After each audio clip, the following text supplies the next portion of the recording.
Hello everyone. बच्चे, हम लोग nutrition in amoeba class 10th life process का 4th पार्ट देख रहे हैं। ठीक है, इससे पहले हम लोगों ने न्यूट्रिशन इन ह्यूमन देखा था। ठीक है, अब इसमें हमने बहुत सारी चीज़ें थोड़ा ध्यान में रखनी है।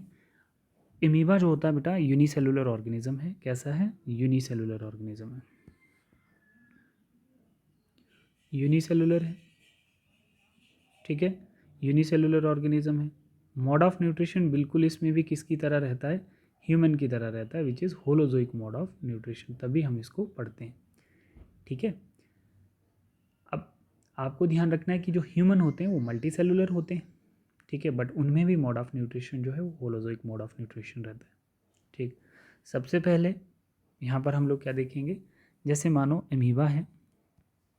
ठीक है, अमीबा में क्या प्रेजेंट होता है बच्चे? सीडोपोडिया।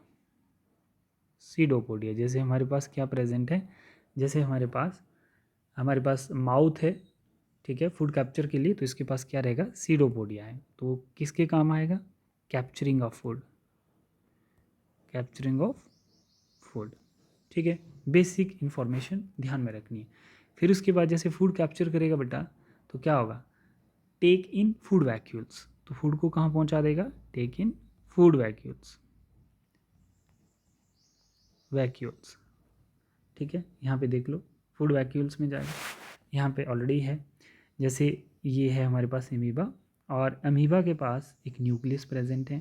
ठीक है, और ये सामने क्या है? फूड पार्टिकल है। ठीक है, तो ये इसके क्या कहलाते हैं? सीडोपोडिया।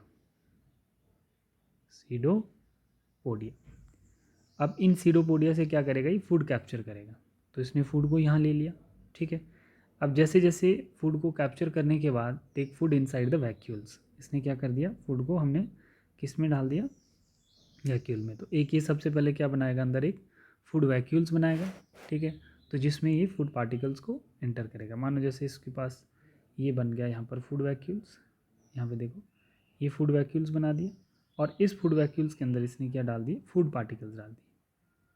फूड पार्टिकल्स डाल दिए।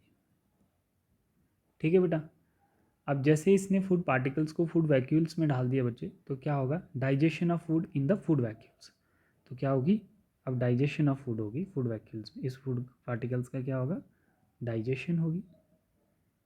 ठीक है, और जो अनडाइजेस्टेड पार्ट होगा, जैसे ही फूड का डाइजेशन हो जाएगा, तो simple substance of cytoplasms with the help of diffusion, और जो अनडाइजेस्टेड फूड होगी वो बॉडी सरफेस से रिमूव कर देगा। ये प्रोसेस है इसका। अनडाइजेस्टेड फूड को रिमूव कर देगा बॉडी सरफेस से। Remove body surface. समझ आ गई बच्चे बात? ठीक है, तो ये प्रोसेस रहता है इसका बेसिक। तो फूड पार्टिकल सीडोपोडिया से कैप्चर करेगा। ठीक है, और फूड वैक्यूल्स बनाएगा, और फूड वैक्यूल्स में फूड पार्टिकल को स्टोर करेगा, और वहाँ पर फूड को डाइजेस्ट करेगा, और अनडाइजेस्टेड फूड को बॉडी सरफेस से रिमूव कर देगा। समझ आए? Moved by the surface of the cells throughout. Done. ठीक है, तो इसमें क्या होता है? इसमें आपको थोड़ा सा यहाँ पे पढ़ना पड़ेगा कि ये क्या प्रोसेस है इसका।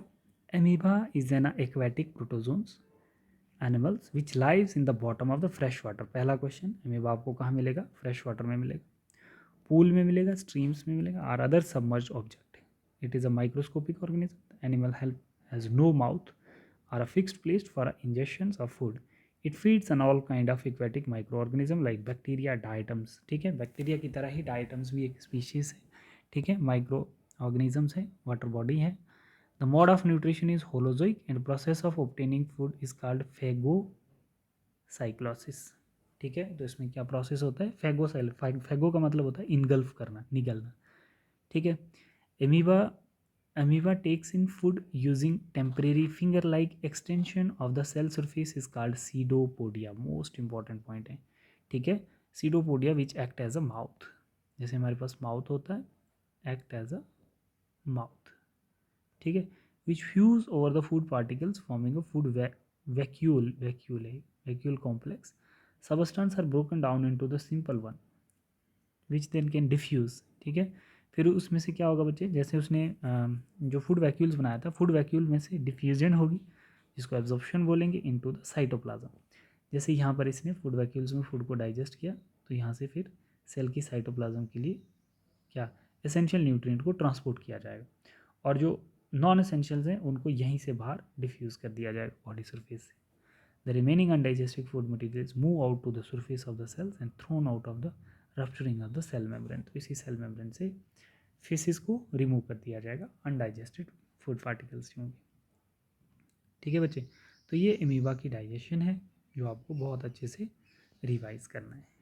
ठीक है बेटा, तो अब हम लोग रेस्पिरेशन स्टार्ट करते हैं बेटा। क्या होता है रेस्पिरेशन? ठीक है, तो रेस्पिरेशन हम लोग नेक्स्ट पार्ट से स्टार्ट करते हैं।